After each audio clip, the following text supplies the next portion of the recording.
All right, ladies and gentlemen, welcome to another exciting episode of the Transitional Champion Podcast. I, of course, am Dirt, your co-host, along with my cohort, standing somewhere in southern United States in an undisclosed location, a bunker deep underground.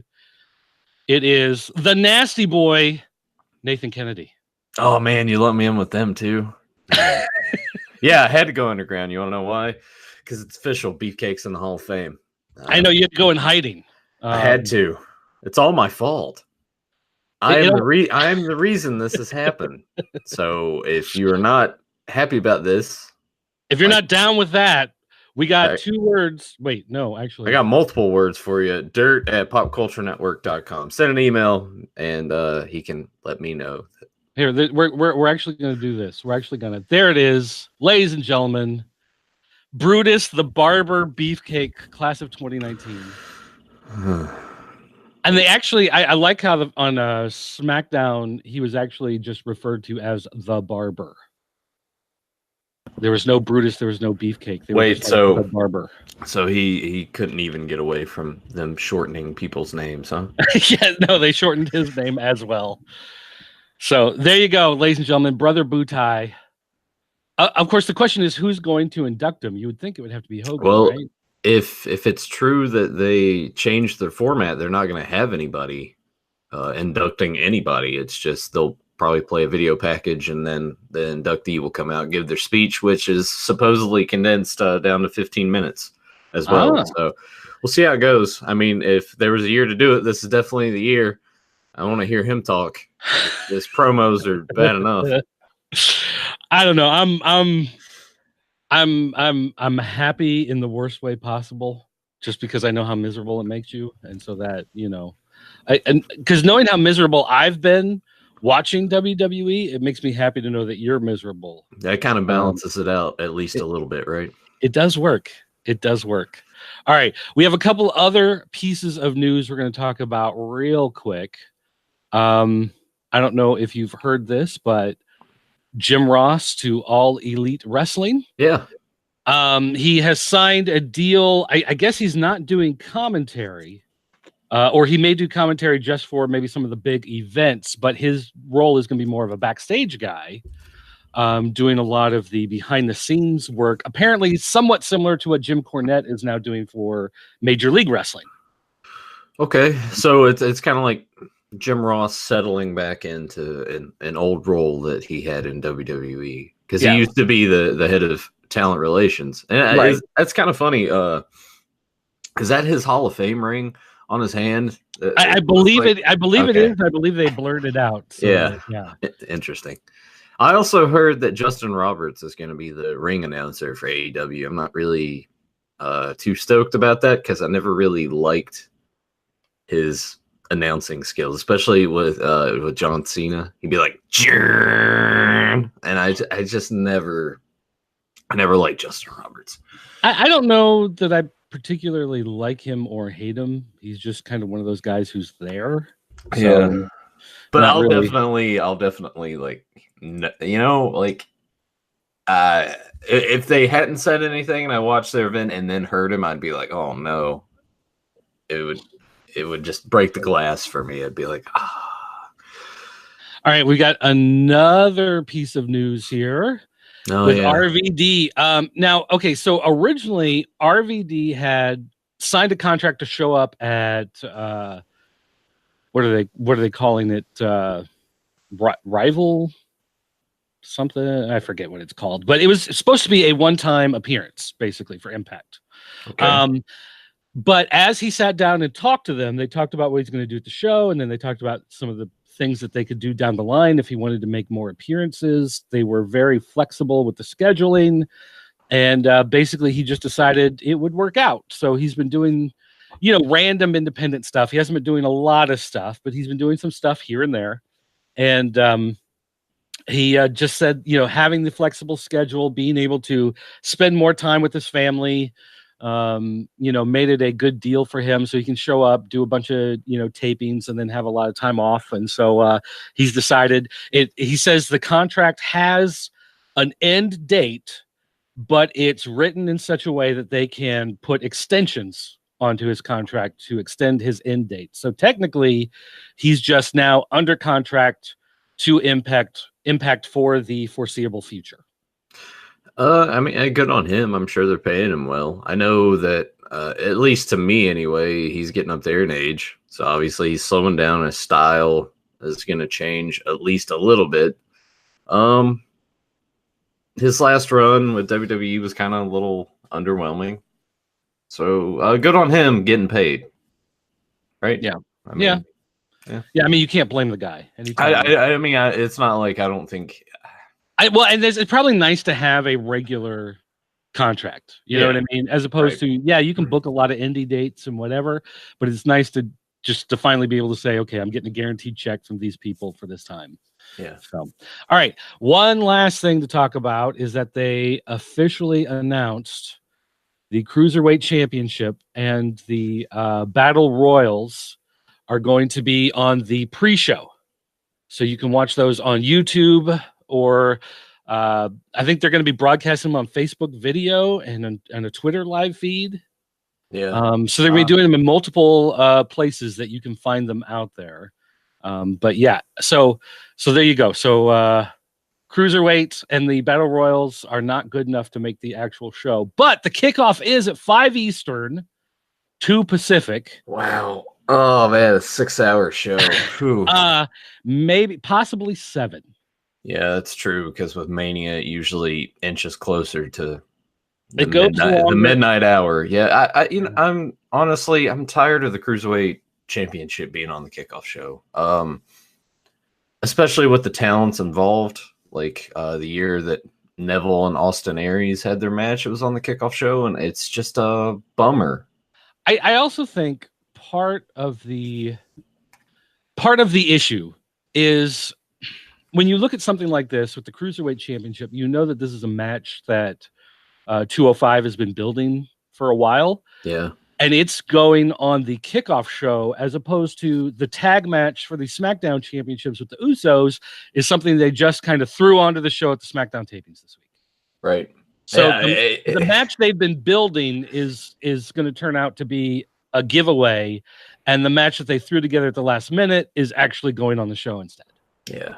I get the idea of having 205 Live as itself on the network, but honestly, I think it's time to look at it. You have a 3-hour Raw that you constantly have to fill the time on. Just put the Cruiserweights on there. I mean, I know that's what they were kind of doing at the beginning and people weren't really taking to it, but if you invest the time and make the people care, then because they have to get familiar with it. When they're not familiar with the product and you're just kind of throwing it at them, they go, well, why should I care about this? You got to give them some time, you build it up, and then after enough time, people will start to like, oh, okay, I see what's going on. Or be strategic about it. By this point, you kind of know which towns have hotter crowds. True. Put them out there when the crowd's hot and really into it, and I feel like it conveys that through the TV. That's why they wait to do a bunch of stuff like the night after Mania, because they know that the crowds are hot for it and whatever, and the general audience will see it and be like, "Oh my god, yeah, like that's really cool." I mean, obviously, if you do shows like Philly, like Chicago, like Corpus Christi, Dallas, the Metroplex, some of those places that have been a lot more open to independent wrestling or have had long legacies of professional wrestling. St. Louis are going to be a lot more open to it, as opposed to just going to Bakersfield and throwing out the 205 guys. They're not going to care as much. But yeah, that's part of the problem. Oh, that even reminds me. Speaking of the problem of just throwing that stuff out and you got 3 hours to fill, apparently Fox wants a 3rd hour of SmackDown. No, please, God, no. And so here's the current plan: is that the regular 2 hours of SmackDown will be on Fox Friday night, Fox prime time on the network, and then hour 3 will be on Fox Sports 1. And so the idea is the first 2 hours are more like your traditional SmackDown, a lot of angles and whatever. Then when they go to Fox Sports 1 for hour 3, that's when you're going to get like 2 half-hour matches or 3 20-minute matches. It's much more of a wrestling focused hour instead of having a lot of the angles and skits and video packages and whatever. How was but yeah, a third hour. Well, so that's just a terrible idea anyway, because every week they're gonna have to be like, oh, make sure you join us on Fox Sports 1 for the final hour. How many people are gonna be like, all right, yeah, I don't see that happening. Yeah, well, I mean, because people these days are too lazy to even change the channel. Well, to continue I think to follow something. Part of the issue is with the current split that just happened with Fox, where 20th Century Fox, the production studios for TV, the production studios for the movies have all gone over to Disney, and now it's Fox Sports, Fox News, Fox Network. Because I think the network itself is still owned by that group. It's just the production facilities have gone to Disney. I don't know exactly how it works out, but because of that whole split, they want to draw more attention to the Fox Sports side because it's now a bigger pillar of their network setup, since they don't have the movie division anymore and all that stuff. But again, it's just an idea that's currently being tossed around. It's not something I hope it doesn't take, because my God, do we need another hour of WWE programming every week? No. We do not, but we also don't need a lot of these last minute ideas thrown around, because that brings us to this. Yeah. The female the women's title match is now a winner take all, which is a real winner take all after all. Because last week they had announced it was winner take all, but they hadn't changed the actual rules to the match. So the rules to the match were, you pin Ronda, you get that belt. You pin Charlotte, you get that belt. But they announced it as winners take all, and people were like, well, that's not winner takes all. That doesn't make any sense. Well, now they've officially changed it to an actual winner take all. So whoever gets the pin gets both belts.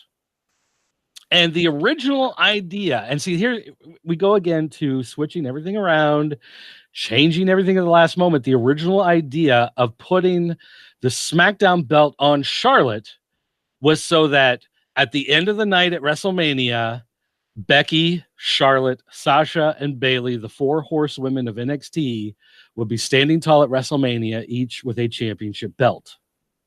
And now that is out the window with this. And so this kind of brings up the idea of who is going to walk out of there with 2 women's championship belts at WrestleMania.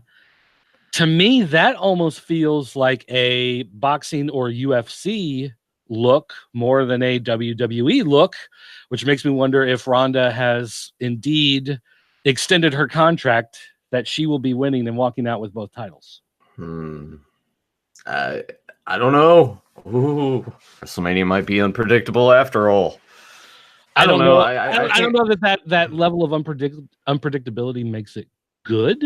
Yeah, but at least it's there. I think it'll still go to Becky. I hope anyway.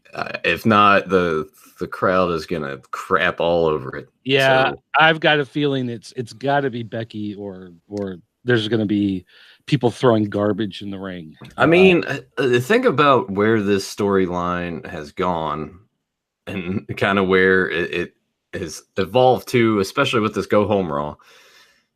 What a mess. What a mess.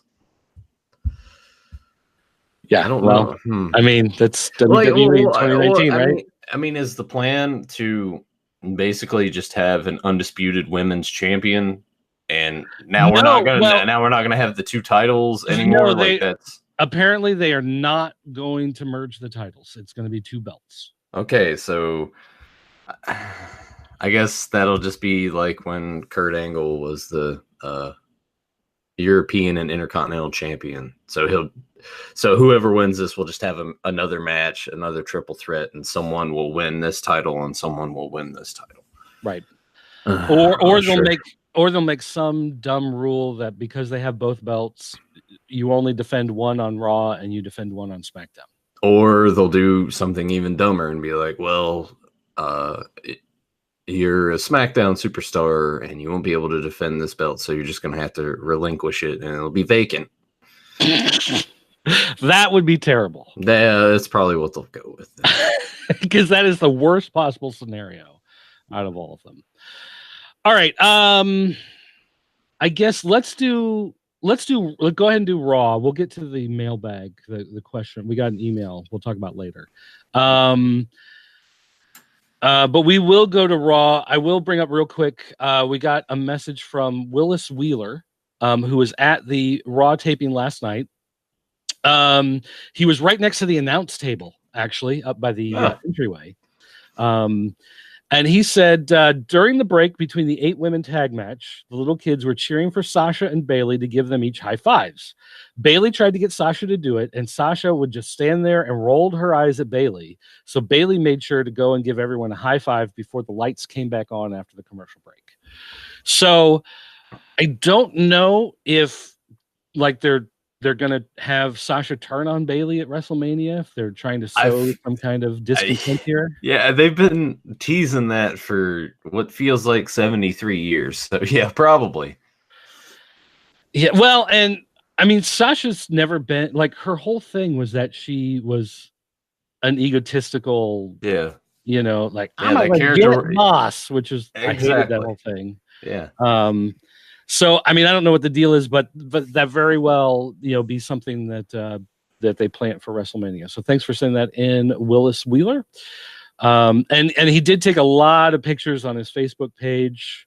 And Linda McMahon was actually there at the taping. I have to admit, I watched the Hulu version again because I couldn't make it through the regular show. Yeah. So I don't know if Linda made any sort of appearance. No, not that I know of. No. And again, I'll be using the notes from someone else. But yeah, I'm Steve Kahn at F4W Online. Figure 4. Yeah, I'm going to be using. There you go. But anyway, yeah. So I watched the Hulu version, and actually, I'm going to admit, and we'll talk about this as we go through the show. I did a lot of fast forwarding. So yeah. All right. So that was from Willis, and then, like I said, we had mailback later. Yeah, so I just popped open the chat room. There's Delvis78, which I know he's on Facebook. Del Short, I believe, is his name, on Facebook. And so he asked, are they unifying the women's championship? He also asked that. And it's no. As of right now, that we know of. As of right now, the plan is not to unify them. But again, things can change because, like I said, the original idea was just to have Becky beat Ronda, and then they threw Charlotte into it because Charlotte had nothing else to do, and then they decided to throw a title on Charlotte for no reason, and then they decided to make it winner take all. So at the moment, but until they actually ring the bell at the end of the match, things can change.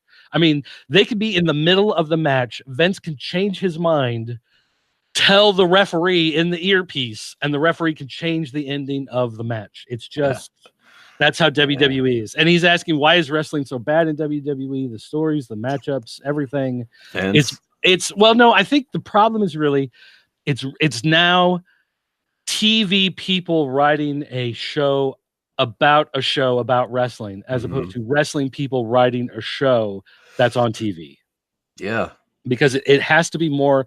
Vince has always wanted to do Game of Thrones with wrestlers instead of a wrestling product with some storyline elements.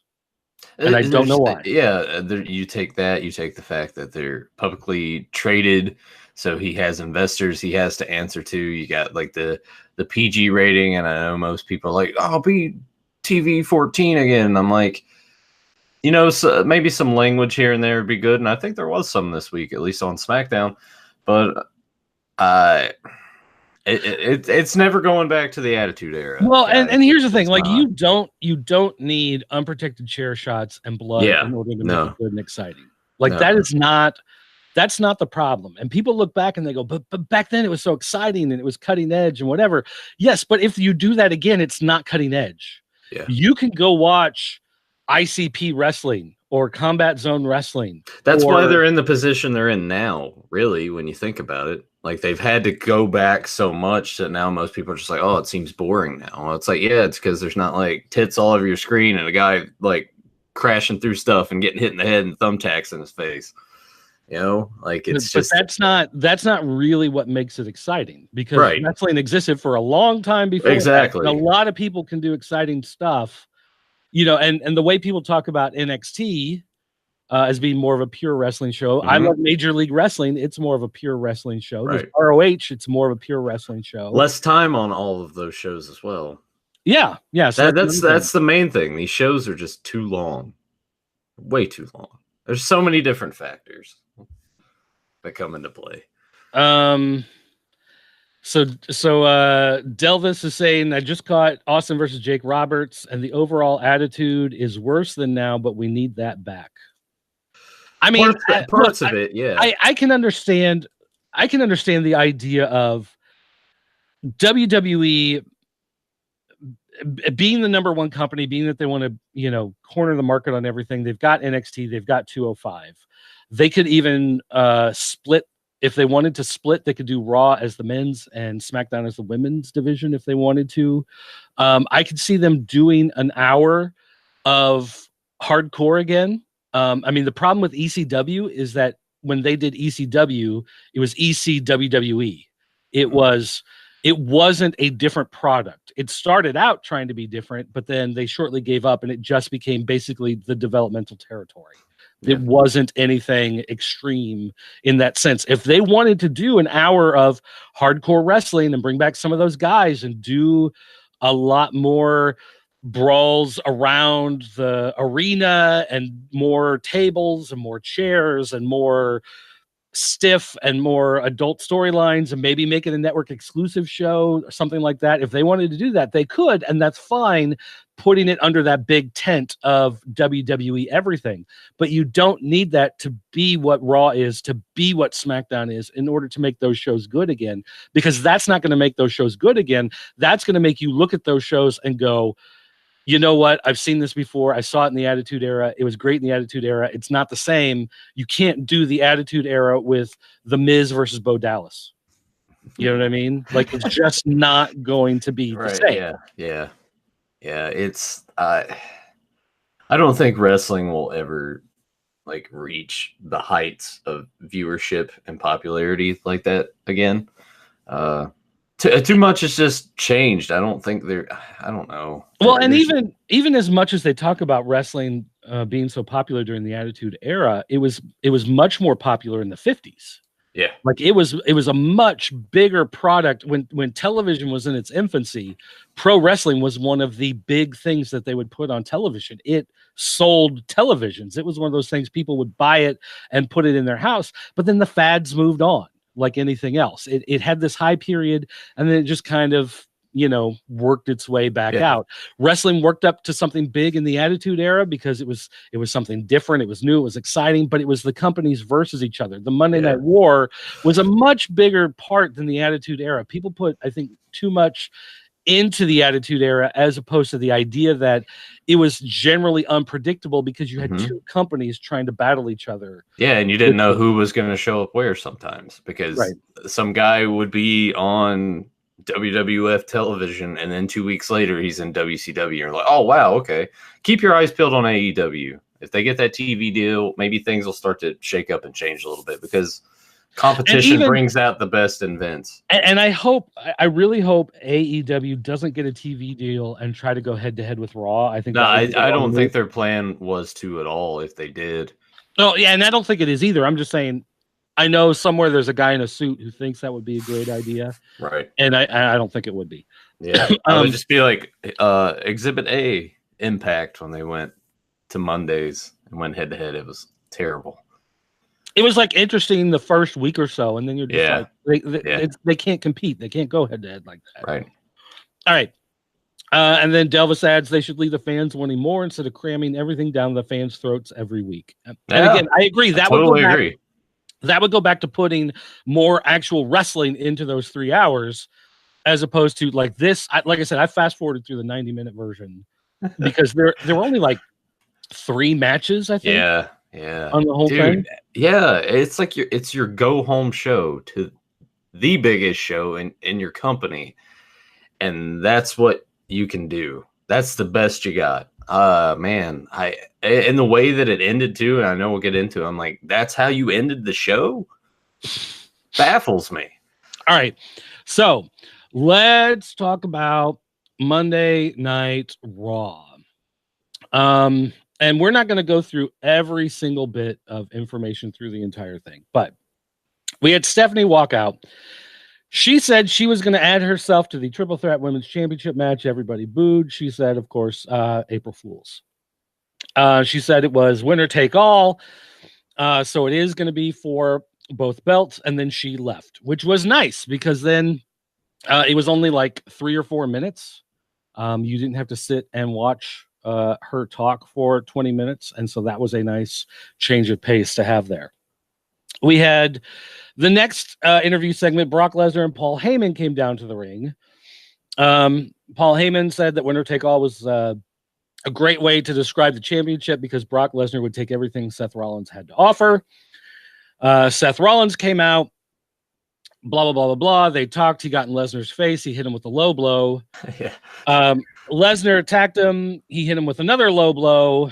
He stood over him, did a super kick and a curb stomp, held the belt over Brock Lesnar, and then left the ring. I'm going to say Brock takes that curb stomp fantastically. I love the way he takes the curb stomp. Like he really just puts himself into it. He doesn't care. And that's good when Brock will let people get the shots in. He actually makes it look really good. I'll give him credit for that. Well, and I gotta say, I tried. I went back and I was watching some old stuff on the network, and Paul Burchill, the pirate, used to do a curb stomp, and his curb stomp was terrible. He would like grab the guy's arm and hold him up. Oh, dogs! I hear dogs. He would like grab the guy's arm and pull it up, and then like put his foot on his head and try to do like this, jerk the arm up while stomping down on his head. It always looked really weird. It was unnatural. So I'm glad that Seth Rollins found a way to make that move work. At least the crowd was into this. They were excited for this. So whatever. But based on WWE booking rules, this means that Seth Rollins is going to lose at Mania. I hope not. Okay, so the 8-women tag match. This was actually not on Hulu. So I did not see this, but this was Sasha Banks, Bayley, Natalya, Beth Phoenix against Nia Jax, Tamina, and the Iconics. Let's see. So Beth Phoenix ended up driving Tamina through a barricade, which stunned all of her teammates. Her teammates just stood there instead of helping. So Peyton Royce went after her. Apparently, Beth Phoenix beat up Royce. Hit the glam slam, got the win. Phoenix and Natalya stared down Banks and Bayley afterwards. Yeah, they had like a face-to-face, and like Sasha and Bayley were standing in the ring like, yeah, we got the titles, and they're like, yeah, we're gonna take your belts. And apparently Nia Jax did absolutely nothing in this match. Probably for the best. They showed Batista driving up in a Cadillac, went to commercial, came back, they did his promo. He did the thing where he didn't talk. He acted like he was going to talk, but he didn't talk. He looked down. He looked at the crowd. He looked down. He looked at the camera. He looked at the crowd, looked down. Then he pointed at the video screen. They played a video package of the feuds they had had in the past. And Batista, in it, he said one of the things is that Triple H has never defeated me. Yeah. And when they played that, they showed all the times that he pinned Triple H, including WrestleMania 21, I think it was. Right. Where he won the title. So then they go back to him live. He takes off his glasses. He looks in the camera. He says, Hunter, kiss my ass. And then he dropped the mic, put on his glasses, and walked away. I love it. So it was good. Yeah. Like, because having these two guys brawl and doing a pull apart is just they're actually saving the interaction for the match itself. How about that? I feel like Triple H had some sort of, and granted, Batista's not there every week like everyone else has been, but it's nice. It's refreshing. And I'm sure Triple H had a plan in mind. It's like, yeah, we're not doing that. But his career's on the line, so obviously Triple H is going over, right? That's how it's going to work. No. It's the one thing in his career he hasn't done. Well, I was going to say, Triple H, though, he has this thing about not winning at WrestleMania, and yeah, his record is actually quite bad. He's kind of like the opposite Undertaker. He did get the win over Sting. Yeah, which that shouldn't happen either. I'm still bitter about that. So either he's going to play up the fact that he never wins at WrestleMania, and that will become a thing for a future feud, or now that he's in charge, he just doesn't care and he'll beat Batista. I don't know. Yeah, but see, like if he loses, his career's done.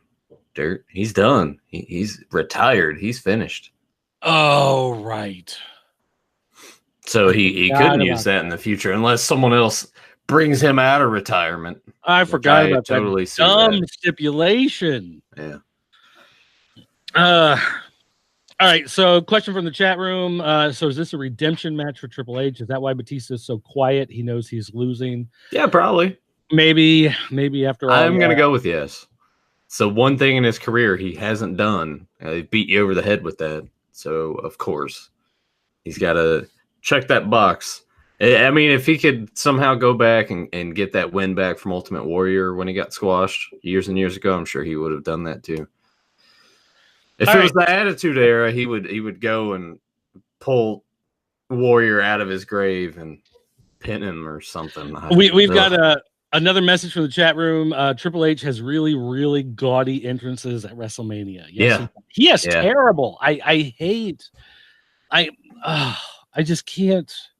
It used to be cool at one time, and it was just about like, I don't know, he would just come out looking so badass, and you know, maybe because you know, he would have I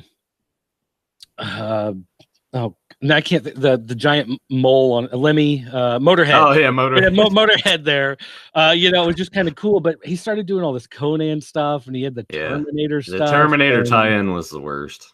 So bad. But all right. So anyway, I don't know, what is Triple H's entrance going to be at this show. I guess he's like, because last year he had like the 4x4. They did the Conan Mad Max thing, I think it was. So I don't know what he would do this year. What's something that was cool like a year ago that he would have been building his entrance around for a whole year that's now going to be outdated, but he's still going to try to work it in, thinking it's hot. I don't know. Yeah, I don't know either. I don't know. Maybe he'll have Amy Schumer make an appearance for his entrance. All right. Next up was a match that was not on Hulu, which I probably would have fast forwarded through. This was a lumberjack match with Apollo Crews versus Jinder Mahal.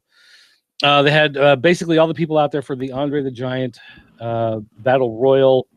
Of course, they had a graphic, which they did show on the Hulu version. They showed it probably a couple times during Raw, which focuses where you see the guys from Saturday Night Live on one side and Braun Strowman on the other, and then all the other geeks in the middle. So they're selling that match basically on the fact of watching Saturday Night Live guys get beat up by Braun Strowman.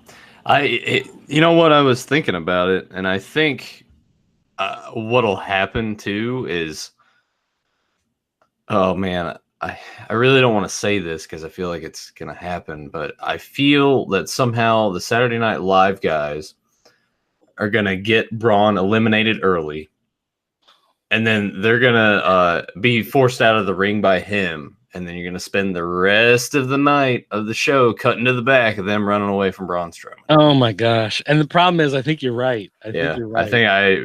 That's oh, and then they'll get Adam Sandler to be one of the guys backstage that like they'll see Adam Sandler and try to hide behind him, and he'll be like looking around, and Braun Strowman, where are they? And he'll do his little, I do not know where they have gone. And then Braun Strowman runs off, and they come out, you know, and probably do all sorts of, Ben Stiller will be back there, and, you know, all those guys that always have to appear in the front row at the Raw taping when they're, you know, there you go. Yeah. It'll be those guys. Hey, with any luck, we'll get Rob Schneider back there, and he'll be thrown through a plate glass window as part of the fun by Braun Strowman. Who knows? I feel like he would just be like rummaging around for food. Well, he's wherever Adam Sandler goes. Yeah, that's true. He is the beefcake to Sandler's Hogan for sure. Yeah, and the funny thing is though that's more Sandler than Schneider though. It's like when they were doing Big Daddy, Rob Schneider was supposed to show up for like this one scene, and then Adam Sandler just like told him don't leave, and they put him in a bunch more scenes. Like it wasn't Schneider trying to work his way into it. It was just Sandler being like, hey, hang out more. Like don't go. So anyway. Don't go, brother. So anyway, Cruz won in about 90 seconds. He posed with the trophy. Somehow this turned into a big brawl. Of course, it turned into this makeshift battle royal. And then Cruz ended up coming out on top of the makeshift battle royal. So he's definitely not winning the battle royal. Yeah. So they announced that Yolanda Adams will perform America the Beautiful at WrestleMania. I don't know who that is. I have no idea. Cool. Either. All right. I'm sure she'll it'll be fine. Anytime they have had people to do that at the beginning of the show, it's always turned out well. They brought out Kurt Angle. He came down to the ring to do a promo. He thanked everybody. He let them chant for a while. And then actually the ring announcer interrupted him and said that they have a video package. And I honestly think that he did not know this was happening. Yeah, I think so as well. But as I watched this video package, I went, oh, this is what they're going to play next year at his Hall of Fame induction, right? He's already in the Hall of Fame. Oh, he's already in the Hall of Fame. Okay, right. Because that's totally what this video was. That's right. That's why he came back, right? That's yeah. Because this is totally it cut back. It showed all these guys: Ric Flair, Randy Orton, John Cena, Steve Austin. Yeah, they're like, Kurt Angle's one of the best. So then they cut back to the ring, and Kurt Angle's like legit crying. Yeah. And he can't believe what's going on. So then Baron Corbin's music hit. And so of course the music hits, and so Angle's like trying to wipe, all the and it has the opposite effect on the crowd, because when his music hits, they start crying. They were all, and you could just hear the crowd was like, boo. They were like we don't like you, so we want to boo, but we don't want you to think the boos are getting you over as a heel. Yeah, so we just want you to go away. Just go away. So Corbin Burnson, he said the video should have been in black and white because it was ancient history. He said the man in the video wasn't the same man in the ring. Blah, blah, blah, blah. So then he plugged his social media. He was saying, stop coming to my social media and saying all these things, which means he's trying to get everybody to come to his social media and say things. Can we talk about Kurt Angle's shirt really quick, though? It's very confusing. It says, like, you suck, thank you, or something. Yes, exactly. It was really weird. It's like a red shirt with a star in the middle and the two stripes. And then, at the top, it was like, you suck. And at the bottom, thank you. Or thank you, you suck, whatever. Yeah. Very odd. Yeah. But it's one of those, like, it's so dumb. I almost want to order one, to go with my Beefcake Hall of Fame. Honestly, the dumbest wrestling shirt that I want is you've probably seen it, the APA one, where it says always pound an ass. I'm just like, very confused. Who thought this was a good idea? I need to look that up. It was one of those, like, somebody had the idea and they went, that's dumb. Do you know what that sounds like? And then they went, no, wait a minute, go with it. Yes, that's perfect. Do it. All right, so Corbin wanted a match right then and there. Angle, he was like, fine, I'll fight you, whatever. Rey Mysterio instead came out. Rey Mysterio, he offered to get into the match instead of Angle, which is probably good because Angle has looked so bad these last couple weeks. I don't know what's going to happen at Mania, but ends up ultimately being bad for Mysterio because he injured his ankle. Well, he injured his ankle. Well, that's what they're saying. He was supposed to have a match with Andrade on SmackDown, but I think someone somewhere in the back was like, "Why are we doing a match with Andrade? Andrade's in the Battle Royal," which is also a shame. Ray is facing Joe. So far they have not changed the match with Joe. Dude, so. You know what? They should have held off doing those triple threats and four-way matches for the U.S. title, and instead had that at Mania. Yeah, well, those guys would have had the potential to steal the show. You got to kill a lot of time on TV. So anyway, they did a match. It wasn't very long. Rey Mysterio got beat. Corbin Burnson. Wait a minute. No, I'm trying to figure out. Did Corbin get the win? Yes, he got the win, right? Corbin Burnson got the win. I honestly don't remember he how grabbed terrible Ray. that. He hit him with the power bomb cover. Right, I think 1, 2, 3. He got the win. But then he stood up and Angle was there and Angle kicked him, got him in the Angle Slam. And yeah, his Angle Slam's looking awful these days. Like, just not good. Part of the problem with Angle is that he's so old and broken down and whatever. Like when he's out there, he's walking like he can't RoboCop. like twist. He can't. Like if you remember WWE Raw on the Xbox, the original Xbox, they came out with that game, and every guy walked down to the ring like RoboCop. That's what he looks like. And the problem is Angle still wants to chain wrestle. He wants to go low. He wants to go high. He needs to just be stuck in that wrestler pose, in that He-Man pose. And then just the guys come at him and he'll flip them. He'll body slam them. The guys come at him, puts them in a headlock, flips them, does an angle slam, does a suplex. That's it. He only does like those 4 moves over and over. Maybe do a thing where he hits like 10 angle slams in a row, covers them 1, 2, 3. As long as he doesn't try to do anything. Just turn him into Brock Lesnar.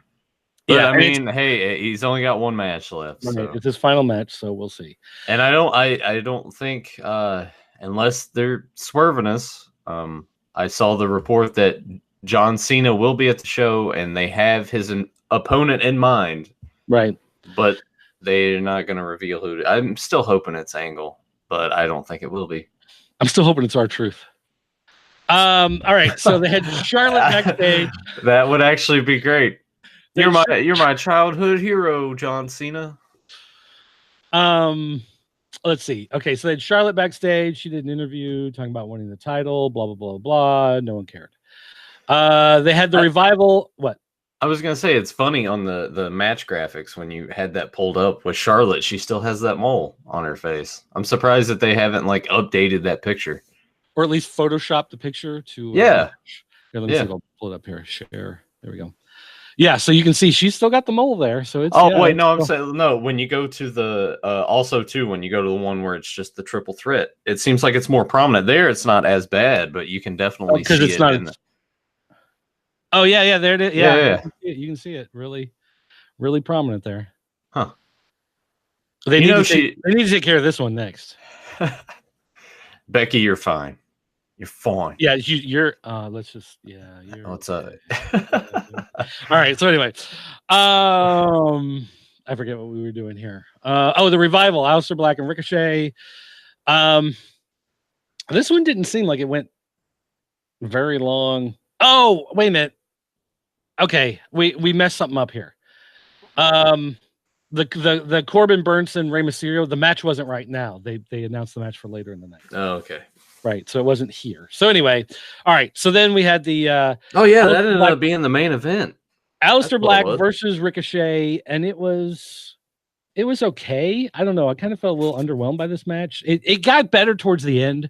Once they went to the outside, towards the end, and started brawling a little bit more on the outside, it got a little more interesting. But I kind of felt like the first like 3/4 of it in the ring was just kind of like your standard TV tag match. Also, why is it that the SmackDown tag titles can all of a sudden get a match on the card, but the Raw guys, the Revival, don't have a match on WrestleMania? How does that work? You know what? Maybe they'll show up at NXT on Friday. I mean, at least they'll be showcased properly. Given time to show what they can do. All right, terrible. So, put the titles on them and then like constantly have them lose and don't do anything with them. Fantastic. I love it. They went backstage. They had Ronda Rousey. This whole thing was cut out of Hulu. Charlie talked something about how they were facing Judgment. Oh, no, they did show this on Hulu, and it was bad. It was really bad. Because, again, they had Ronda Rousey do some dumb line about they're going to face Judgment Day. And I was like, they're cool. bringing that pay-per-view? Awesome. Oh. Always like that show. But then they cut to Alexa Bliss talking to Tyler Breeze. EC3 was there. EC3 acted like he wanted to be anywhere else but in this promo, which is probably 100% true. Again, someone who's not being utilized correctly in WWE. They were laughing about stuff that happened on Weekend Update on Saturday Night Live, which of course brought out Braun Strowman, asked why they were laughing. And he said, those are friends down there, pointed down the hall. They said they were watching clips from Saturday Night Live of Weekend Update. So Braun Strowman walked down there and there were two guys you've never seen before, local indie guys watching clips on an iPad. And Braun Strowman got in their face, said he's going to see him in the ring. He's like, you're going to be that guy and you're going to be that guy. And you're going to get these hands. So great. We're doing a squash match with nobody to set up the Battle Royal. Which, when you think about it, couldn't they have just packed their bags and just left? That would have been better. Yes, actually, if they'd shown them like throwing all their gear in duffel bags, running out, getting in a car to try to leave, and Braun Strowman like lifting up the car so they can't, like picking up the front or the back of it so the car can't go anywhere. And then like he'll pick it up and then like he'll drop it down and they hit the gas and they run into a wall or something and then he pulls them out and smashes them. That would have been 1,000 times better than what we ended up. I mean, it makes sense in that respect. Why would anyone be like, oh, well, I guess I have to go out there and face him now? No. They cut to Roman Reigns. He was talking about how he's ready to face Drew McIntyre. McIntyre attacked him from behind. They came and tried to pull him apart.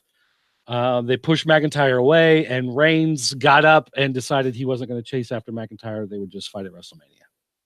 So whatever. Gee, I wonder who's going over there. Let's see. They talked to Becky Lynch, and she was talking backstage about how they keep trying to find ways to get her out of this match. Their opponents keep talking about how they want to make history, but she has no choice but to make history. She's playing this off as like this is her last hurrah. If she doesn't win this, then there's no point in her continuing with wrestling. Oh, so she's going to retire too. Cool. Wheelers Wheeler, I'm going to give a shout out to you. Props to you for staying awake while you were there live. Because, I mean, really, with all the backstage stuff that you just have to watch on a screen, I would just be like, I could be doing this at home. I mean, I hope you had fun. It seems like you did. Apparently, you took a lot of pictures. Okay, but so I would be bored. So next we got the half-hour segment throwback to an old Stone Cold angle. They did the 6-woman tag match. It was Ronda, Flair, and Becky against the Riot Squad.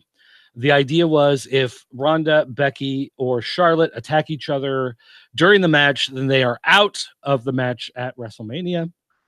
So, of course, they have this match. They start like Charlotte tags herself in, and then Ronda tags herself in. And so they're all getting in each other's faces. They're pissed off, but they just basically tear apart the Riot Squad. They pin them, and as soon as the pin is over, then they all just start attacking each other and fighting. They bring down security to pull them apart, so they start attacking security. So out of nowhere, they have like a dozen cops show up. Which, why did they have a dozen cops just hanging around backstage at Raw? We have no idea, but they were there, and of course, they were all in brand new suits, with freshly pressed shirts. Rubber radios. I mean, this looked like they went to the costume store. They got plastic badges. They got plastic nightsticks. Some of them had the utility belts, and like some of the side packs like weren't snapped shut all the way. They were just kind of open, and you could see they were empty. They weren't actually carrying any gear. Only like 3 of them actually had the handcuffs. So you could just see, all these police come down. And it was weird, for an aside for a second. When we get later on, we see that there are only 2 cop cars backstage. So apparently the cops in Baltimore or wherever they were for SmackDown, or for Raw, the cops, they all arrive like clown cars in the circus. Yeah. So they just put 6 of them into a police car, bring them, and they all, pile out of the police car. But anyway, So the cops are getting in everybody's face, and Ronda like attacks one of the cops trying to get through to attack Becky. So then, of course, they throw her in the corner and they put the cuffs on her. So then Becky attacks Ronda while she's being cuffed. So then they go to cuff Becky, and Charlotte is just standing outside the ring going like these chicks are crazy. What's going on? So when the cops finally get him out of the ring, she goes to attack while they're in police custody. So then she gets handcuffed. So they're all being handcuffed, and they keep doing all this stuff where they keep trying to throw, kicks at each other, and they keep squirming away from the cops, and they roll to the ground and try to roll away and kick at each other while they're on the ground. And, it's just like all this like fighting and rolling around. And it was totally like stone cold, with the Zamboni being taken down by the cops, put in the cuffs, taken out in the car. And from that Raw, they were reliving. Except not as cool. It got to the point where it was like comical at how much it just kept going. Yeah. Like it just kept going. The last half of this, when you get into it, is awesome. The first half, the setup took too long for the payoff. Right. So anyway, they finally get him in the back. They throw him into a police car. And of course, one car says like Baltimore police, has the lights on top, has the grill separating the front and back seat. The second car is just a black car with some lights on top. And so you're like, I wonder if the second car is going to be gimmicked in some way. Let's see. So of course they put Charlotte in the first car. They go to the second black car. They put Rhonda in one side. They bring Becky around, put Becky in the other side. So the two of them notice that they're both backseat in this car. So they both lean back and start kicking at each other. And so the police officer in the front, he's like, ladies, stop, ladies, stop. Doesn't like put his arm back there, doesn't like spray anything at him. He's just like telling them to stop. So of course the camera pans to the back, and Rhonda kicks out the back window. And of course the pieces of frame that are there supposedly as part of the roll cage to hold the car together should it be in a crash, they get busted out too. So obviously this gimmicked window. But anyway, she kicks it out. And so they go and they pull them out of the cars. They go to take Becky to the other car. They open the door. Of course, Charlotte's there. Charlotte kicks and hits Becky. She jumps out. So again, they're all fighting again. If you've ever watched an episode of Cops or Live PD and you've seen like the trailer park beats downs, and it's like, all the thoughts are, coming at each other. Yeah. I mean, this is exactly like, I'm watching this thing and I'm like, this looks so, all the people that talk about wrestling and trailer parks and low rent, and this just looks so much like that during this whole segment. It was, I don't know. It was fun. It was certainly entertaining. But yeah. Well, my question is, because one of those cars, it's the gimmicked car, like hits the rear end of the other police car.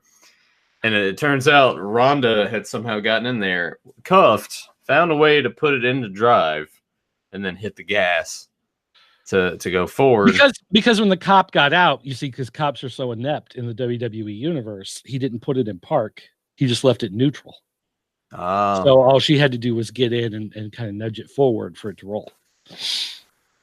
But she did take a good spot when her head was hanging out of that window and Charlotte came and just like kneed her in the head. That actually looked pretty good. So they end up getting Becky in the first car. They drive off. They get Rhonda in the second car. They drive off. And then they just leave Charlotte standing there because they realize they don't have a third car. Yeah. So, and then they went to commercial. So the note here, this is from F4W Online. It says, it won't make any logical sense that these women will all be allowed to wrestle on Sunday. Yeah. Considering all the times that all the charges. Like what, remember the whole thing where Becky was facing charges from being at a show and she had to, the police were keeping her from coming to the arena and whatever. And now it's just like they attacked the cops. Like that's why they were being put into the car, not because they were fighting with each other, not because they can't have their hands on each other before the show. They were put in police cars because they attacked the police. Yeah. I wonder if they'll address it on Mania. Give some sort of the only thing I can see, and this I would have to give them credit for this, is if they come to the show, they open the pre-show and they say they're still in jail in Baltimore. Well, they'd say they are still in police custody. We've been able to have them transferred to the local police here, but we cannot get them released because they're still facing these charges. It would take nothing short than a presidential pardon. And then you would have Hall of Famer Donald Trump appear on the screen to give a pardon to the women so that they can have that would be so stupid and almost it would that's kind of brilliant though. Yeah, like I said, it would be totally dumb, but it would be it's like it would make sense to WWE logic in the storyline. He is a Hall of Famer for WWE. It does get rid of the charges. But yeah, I mean, it's like they're probably not going to bring it up. They probably won't say anything. They'll have him post on Instagram. Just made bail on my way to fan access. If they haven't done that already. Right, exactly. So I don't know. That's actually kind of brilliant. Props to you, Dirt, on that. Thanks. All right, so next we had Heavy Machinery versus Bobby Roode and Chad Gable. Former Raw Tag Team Champions, by the way. Yeah, and it went 3 minutes and it was nothing. And again, these are guys in the Battle Royal, so this match really didn't lead to whatever. And who won that match? Was it Tucker? No, Otis. Yeah. Otis used the compactor and got the pinfall. How about that? And Bobby Roode got mad at Chad Gable. So showing the seeds of discontent again. Split them up, turn Roode heel. Gable and Shelton Benjamin as a tag team, and have Bobby Roode go for the title. I would have Gable be sort of like the next Kurt Angle. Really, he could pull it off. He's funny enough. Anyway, let's see. They did a 2-on-1 handicap match with Braun Strowman versus the two guys that I don't even know if they got announced. They got names. Again, I watched it on Hulu, so it could have been cut out, but it didn't seem like it didn't matter anyway. So he beat him up. The crowd said, "Do it again," and so he did. He gave him power slams. He picked him up at the same time, gave him another power slam, got the pinfall, and that was it. Yay. They had Bobby Lashley in the ring. Charlie talked about, I don't know, something. I don't even like. Again, fast forward. Leo Rush was talking, and then they cut. I stopped at some point. Leo Rush starts talking about Finn Balor, talked about the Demon. Bobby Lashley's like, I don't care about the Demon. Finn Balor's the Demon. It's not like they're two separate people. I've defeated Finn Balor. It doesn't make any difference. They cut to the TV screen, and there's Finn Balor. And apparently he's at an opium den in Chinatown because there's smoke all over the place. Maybe he's at Kane's house. I don't know. But then he talked about how, WrestleMania, it'll be different because this time he's going to face the Demon, my demons, or your nightmare, or something like that. And the smoke overpowers everything, and it comes back, and he's in the face paint, and he sticks out his tongue. And then it cuts back to the two guys in the ring, and they're both kind of staring at it like, huh. Like they're not scared. They're not impressed. They totally did not sell the Demon gimmick. And by the way, again, for the record, I hate the Demon gimmick. It looks so dumb. But anyway, I like it. The only part that I hate is that headdress thing that he wears. That's what takes me out of it. The fake dreadlock. Yeah, looks like he went to one of those head shops, got a Jimi Hendrix poster and one of those fake dreadlock hats. Yeah. Yeah, this is what actually, again, WWE, for whatever reason, had to throw something on Raw instead of hyping up the question of could it or could it not be the Demon, whatever. They do this dumb thing on the screen. What they should have done, WrestleMania, you've got Bobby Lashley, Leo Rush come down to the ring. They announce Finn Balor, bunch of smoke. You see the silhouette of the back of Finn Balor with the light shining through. He's just in the leather jacket. You can see he's normal, nothing different. Then all of a sudden the light goes out. It pops back on. And what they do is they do the trapdoor thing. They have a stand-in. So the trapdoor Finn Balor drops, the light turns back on, and there he is in full Demon gear. Dead run straight at the ring.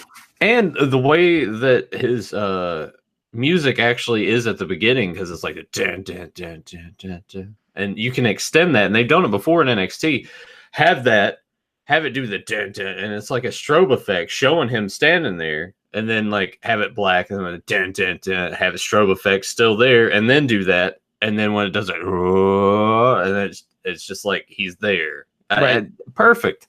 They won't do that again. Something we booked better. They showed a clip of the Gronk.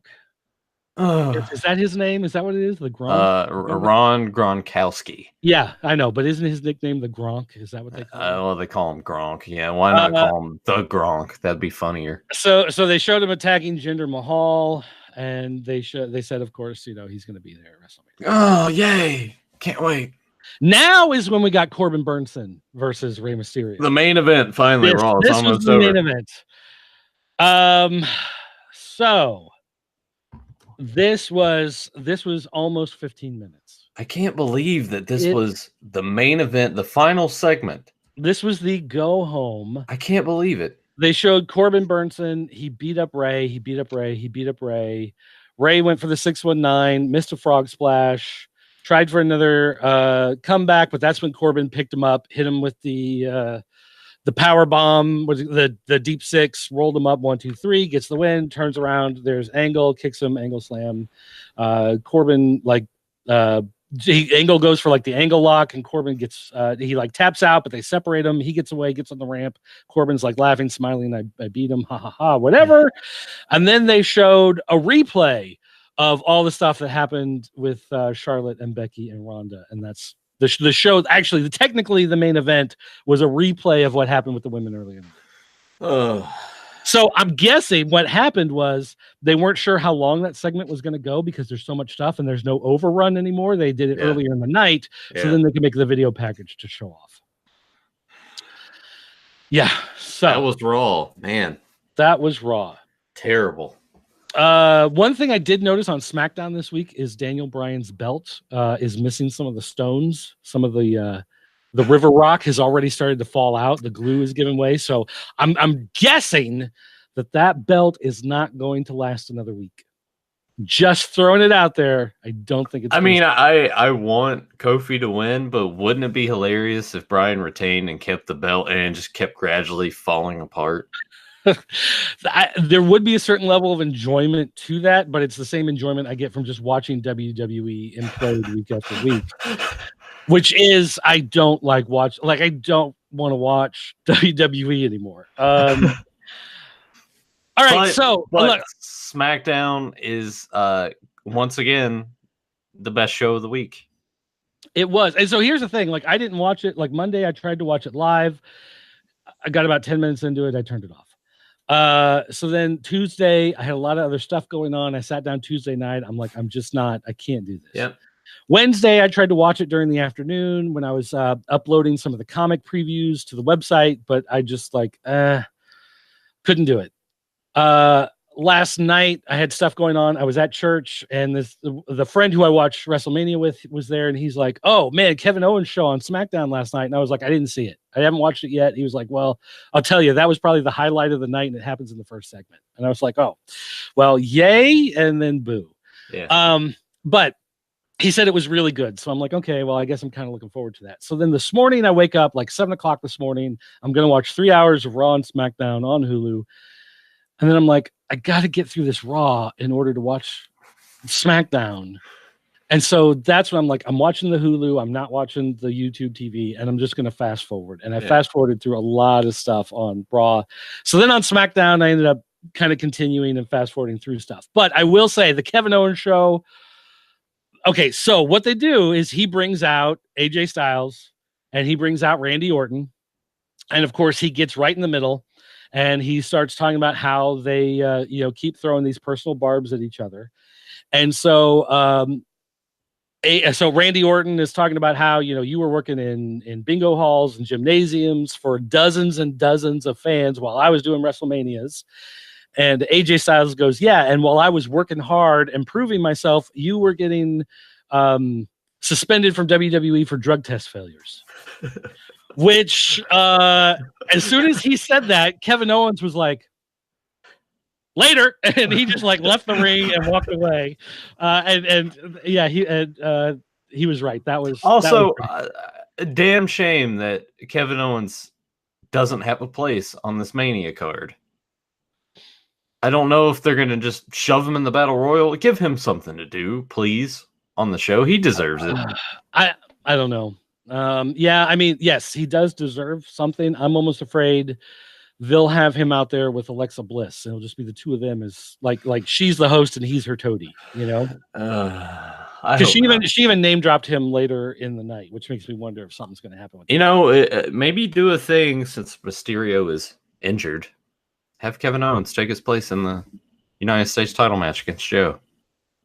That'd be fun to watch them work. They haven't worked together yet, I don't believe. That'd be interesting. So from the chat room, Delvis is saying they need more vanilla midgets just to make the shows more interesting with more move, counter move, actual wrestling. So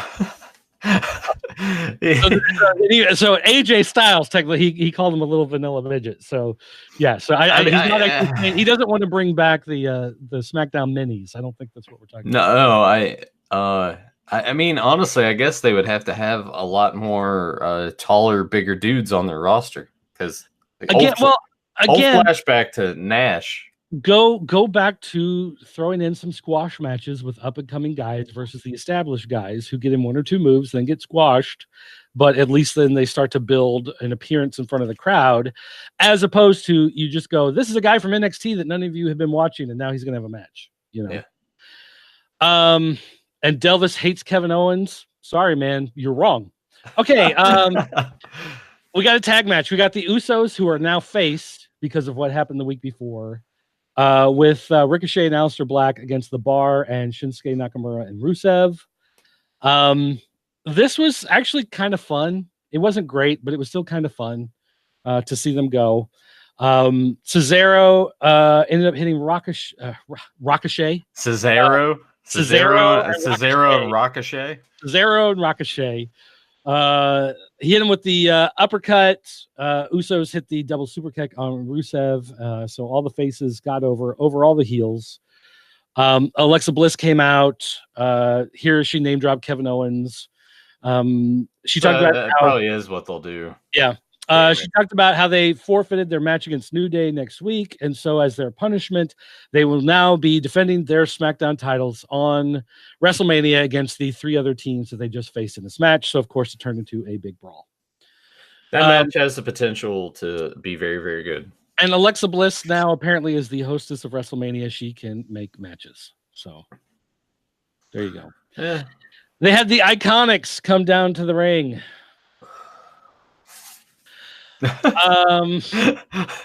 So again, it was yeah, they're done. I mean, I think they work very well as being annoying. It works. Yes, they are. It definitely works. They're doing their job. Let's see. They had the Miz come out to cut a promo. Oh, Shane Kim's out. So okay, we'll watch a little bit of this. He talked about how not only is he going to beat him up, but he wants him to see what he called the new screensaver on his phone. People, it's a wallpaper. It's a wallpaper on the back of your phone. A screensaver is what covers the screen to not show what's on your screen. That's the thing that comes up. That would be like the lock screen on your phone, not a screensaver on your phone. Yeah. And if it's on your computer, it would be the wallpaper. It's the background.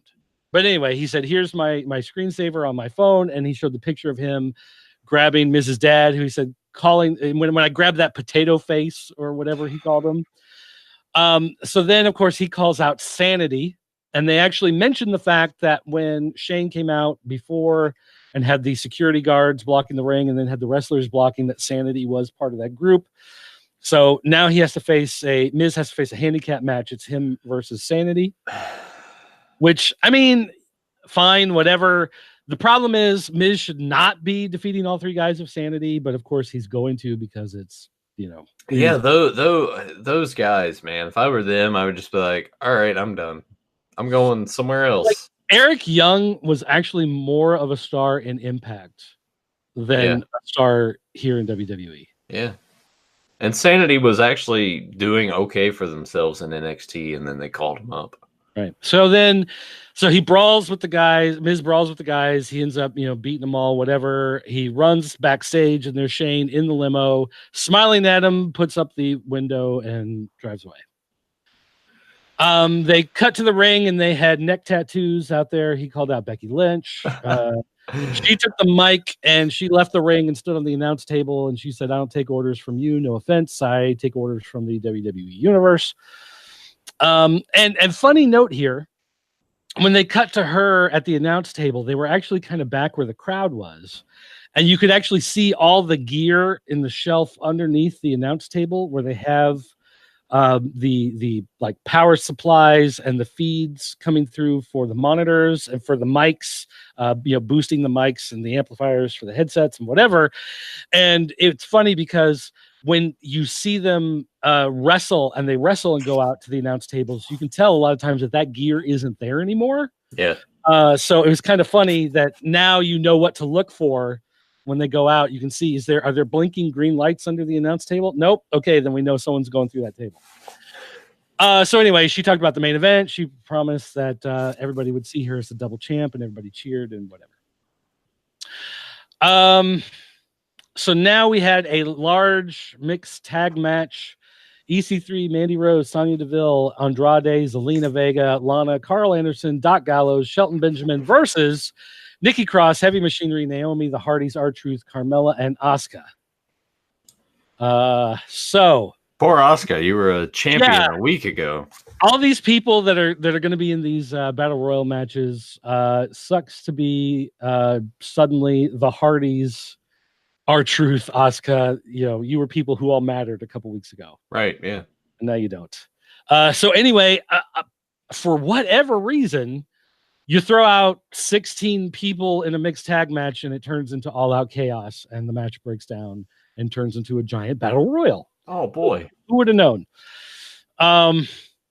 So anyway, it ended up being Asuka, Jeff Hardy in the ring. They eliminate everybody else. They hug, and then Asuka throws Jeff Hardy out of the ring. So she will not be winning the battle royal. Nope, sucks. We got Samoa Joe versus Ali in the non-title match. And it was a match that was fine. It was nothing special. It was a non-title match, so they didn't do anything too terribly crazy. Joe needs a haircut. He looks really weird with the groin, like the back fro. I'm now calling it, because his hair is like naturally curly and he usually shaves it.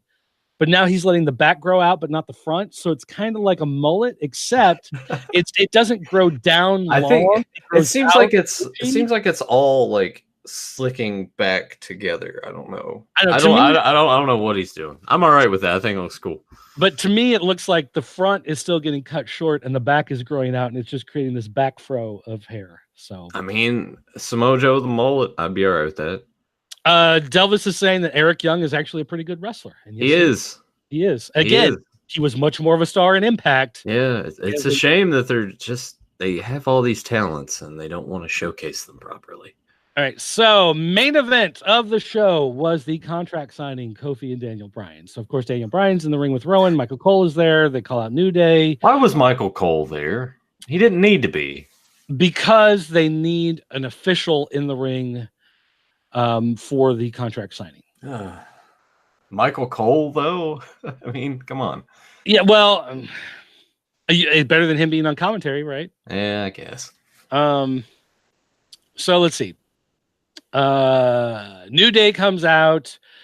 Michael Cole says, Kofi, you asked for a few moments to talk about, and then suddenly Daniel Bryan jumps in and he wants to talk, and he wants to talk about how he's seen this whole thing happen before where the crowd gets behind people and they all chanted yes, yes, yes, and now none of them will listen to me, and I'm trying to educate you people and I'm trying to help you people and blah blah blah blah blah blah blah. So then Kofi stands up and starts yelling, and he's like, you're right, I have seen it all before, except you've seen something that I haven't seen, and that's being at the center of all this. And when I look at you, I can tell that you're scared, because you can tell I'm a better wrestler than you, and the people like me more than they ever liked you. And come at WrestleMania, I'm going to take your title. And Kofi signs his name on the thing and slaps it shut and hands it to Michael Cole, and Michael Cole gets the heck out of the ring as fast as he possibly can. And the two of them stand up and they do a face-off, and the show goes off the air. You are leaving out the important part of every time it cut to Big E, he was doing something silly. Oh, yes. Big E kept doing the little hip thing, his little grinding. Which is fine, but at the same time, too, with Kofi cutting the promo that he did, it's kind of should have been a little more serious. Yes, I totally agree with that. Although Big E did send out a tweet this week. Yeah. That you sent me. And he said, I like to think of SmackDown as the mouthwash that rinses out your mouth after the turd that Monday Night Raw is. And then he put a couple spaces and he goes, I think I can get away with sending this. And if not, I've been hacked. So I love Big E. He's a national treasure. So look, here's the thing. WrestleMania is this Sunday. Yep. The whole premise of our show has been follow the road to WrestleMania. I have not watched wrestling intently for a couple years in WWE. I usually kind of keep track of the road to WrestleMania, but not watching all the shows. Yeah. This year we watched Royal Rumble. We're watching through WrestleMania and the aftermath. And I'm sitting here. WrestleMania is what, 3 days away at this point. Yes. I really don't care. Like of all the matches at WrestleMania, sure, I'd like to see Kofi win. That'd be nice. I'd like to see Becky win. That'd be cool. I really don't care about anything else on this show. I really do not. AJ Styles, Randy Orton, I think will be good. Okay, here's the thing with that. AJ Styles, Randy Orton could be a good match. The problem is it's going to depend on how motivated Orton is to have a good match. Yeah. AJ Styles can have a good match. AJ Styles will want to have this be a good match. Randy Orton, though, is the guy. If he's motivated and he goes out there, it'll be a 5-star match. If Randy Orton's not motivated and he just goes out there and he's like, well, AJ will carry me through it. I don't care. I've got a contract. I'm making lots of money. I'm going to retire after this, never do anything again. Anyway, what difference does it make? Then it's not going to be a great match. Samoa Joe, Rey Mysterio. I'd like to think those guys are going to give it their all, but at the same time, it's for a title that doesn't matter. It's going to be somewhere on the card where it gets completely buried. It might be fun to watch, but I honestly, they didn't do anything to build up the feud. Yeah. So I don't really care about the match. It'll be nice to see those two wrestle, but I don't really care about the match.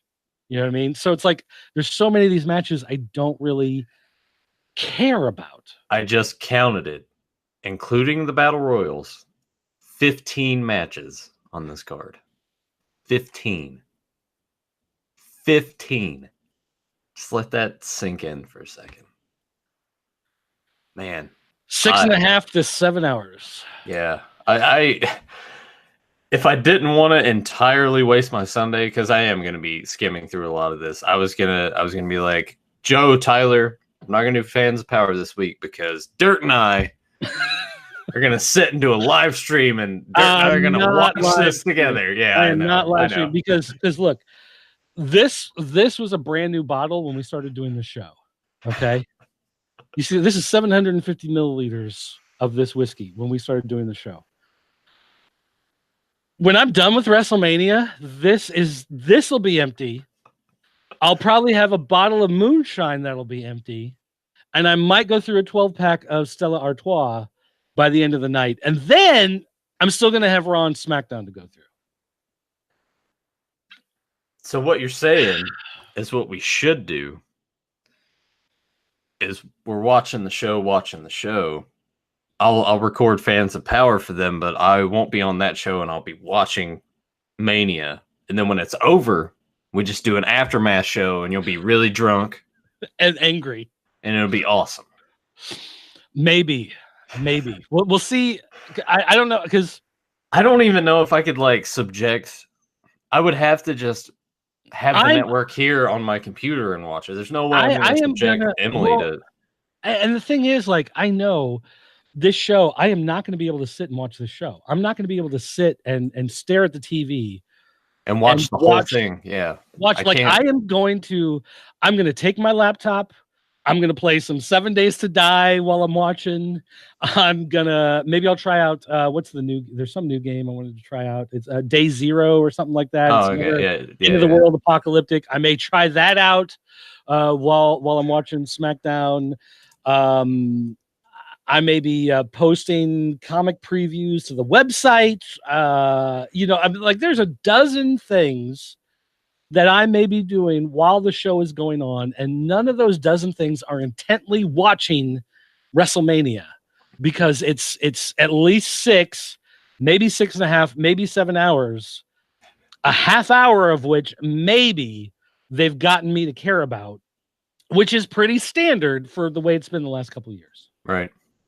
Let's see, from the chat room, this WrestleMania will be the equivalent to the Super Bowl. No one cares who wins. They're just glad it'll be over, so maybe next year will be good. I don't watch the Super Bowl. I guess that's I haven't watched the Super Bowl in a long time. The last time I watched the Super Bowl, it was because the Chicago Bears were playing against the Patriots, and the Super Bowl shuffle was out.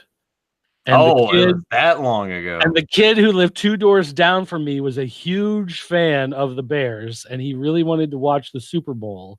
So we had a big TV, and we had a room we called the playroom. It was like this old bedroom that had been added on to the back of our house before we bought it. But it was poorly insulated. It was cold in the winter. It was hot in the summer. But we had this extra room, so we called it the playroom. That was the room that had all the toys in it, so that, us as kids could go in there and play. We had this giant tube TV set up in that room. So yes, if he could come over and watch the Super Bowl on that giant tube TV that we had.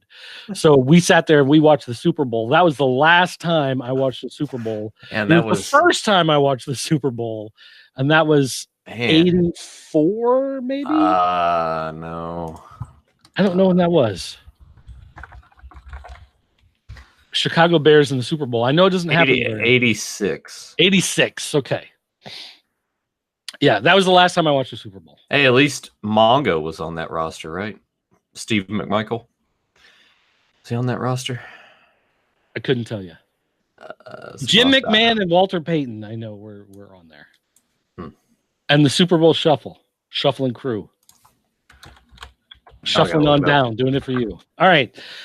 Anyway, guys, that's doing it for this show. Wait. I thought you had an email you had to read. Oh crap, yeah. It's already kind of late. So we'll go through this kind of quick. But the question, this was from Randy. And Randy wanted to know AEW coming up, they're offering a lot of wrestlers contracts. There's going to be a lot more competition, of course, from ROH and Major League. And we just saw a large lawsuit from Lucha Underground talking about contracts that people have been signing.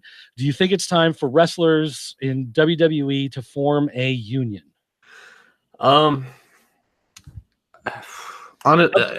If Randy, honestly, I would suggest you to check out Jared. I don't know if you saw it, but the John Oliver talked about WWE on the show. I'm sure that's why it's coming up again. Yeah.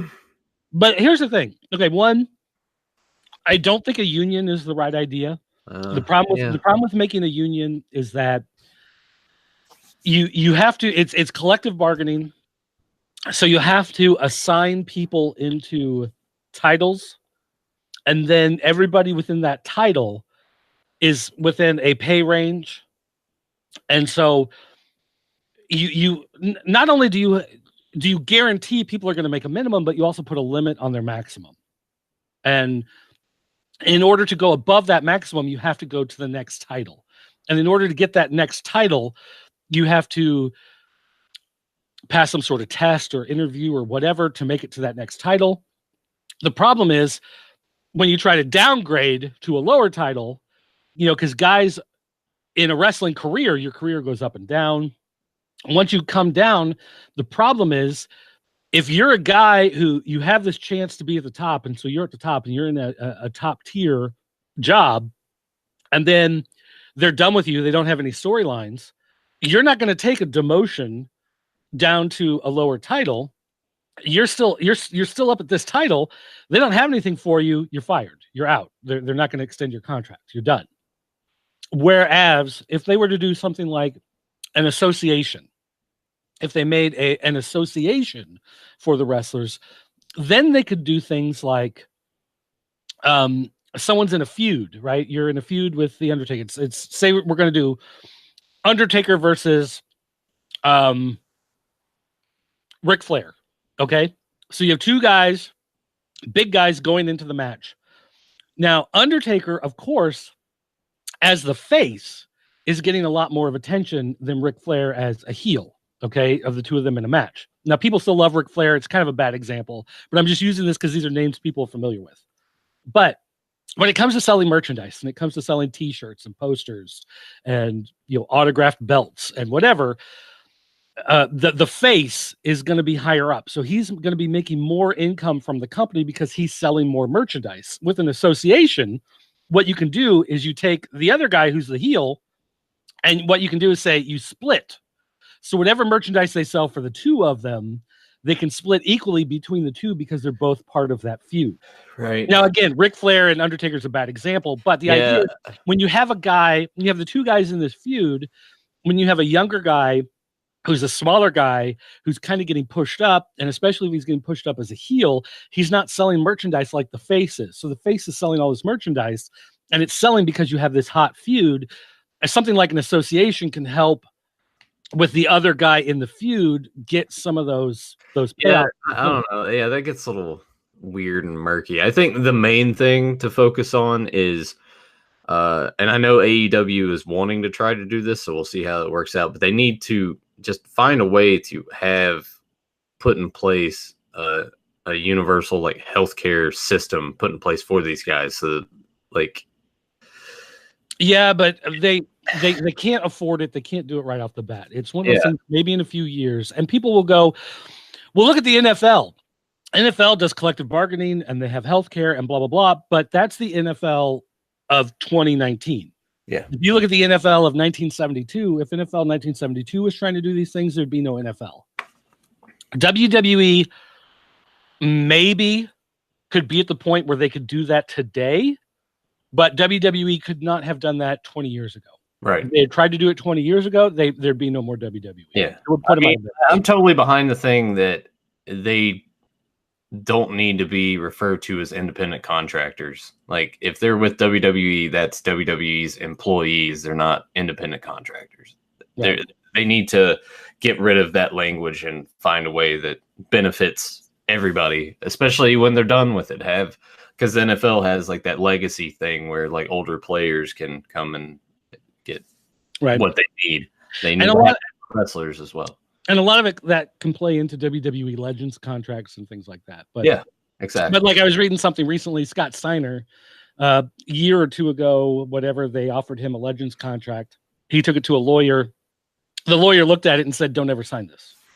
Yeah. Because the things that WWE asked for in this contract are things that you should never give up. There's so many rights that you give away to the company just because of who WWE is. And part of that is the way that that's the one thing that's kind of saved them and made them profitable over the years, because when they have down periods, they're not like WCW. WCW having a down period and suddenly they're hemorrhaging all this money because everybody has guaranteed contracts and everything's union. And, the guys who come like Heenan was talking one time in WCW, you'd see a guy laying down an audio cable and then he's waiting for the other guy with the tape to come down and tape down the audio cable. And so Heenan, one of the first times he's there, he goes over, grabs a roll of tape, and he starts pulling off the tape to help the guy out. And they're like, no, you can't do that. Like, he's in a union. That's his job. His job is to tape. If you come down and try to tape, the union's going to say, you're trying to take away his job. You're trying to get his title. So the union says you cannot do that. So there do come points where, you get to this point where you're losing all this money, but because of the way the union structure is, it's just going to put you out of business because there are all these crazy rules that come with it. You're not making money.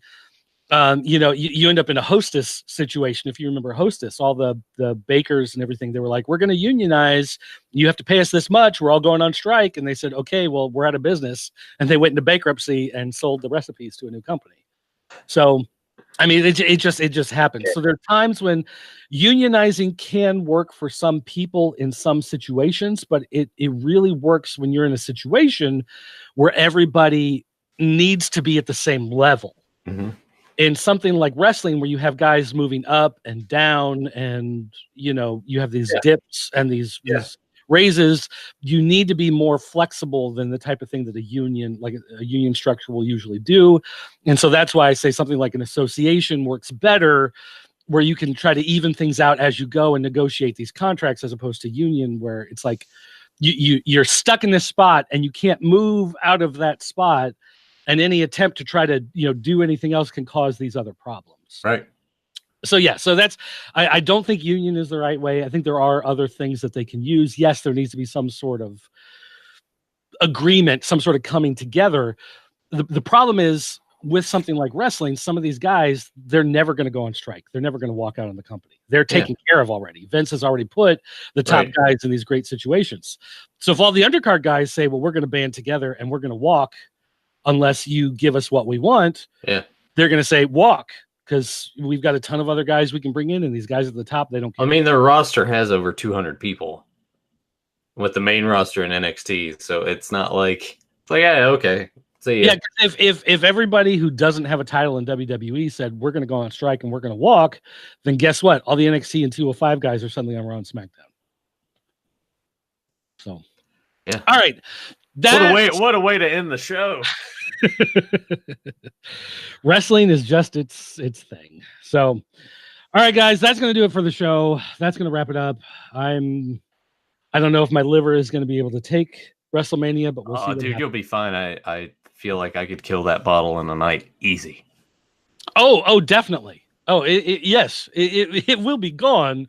The question is, what else is going to chase it? So, anyway, shout out to Joe Amato. Oh, hey. And so anyway, that's good. Oh, don't forget, you can call our 24-hour voicemail line. Let us know what you thought of WrestleMania. Call our voicemail line. It's area code 217-953-4025. Again, 217-953-4025. You can leave a voicemail on our voicemail line 24 hours a day, 7 days a week. You can send an email, dirt@thepopc.com. Or thepopc.net, I'm sorry, or dirt@popculturenetwork.com, or Twitter @PCN_dirt, or you can go to bit.ly/T, TC podcast. You can go to my YouTube channel, Pop Culture Network YouTube channel. You can go to Nathan's Facebook page. You can send him a message at the Beyond Retro YouTube channel.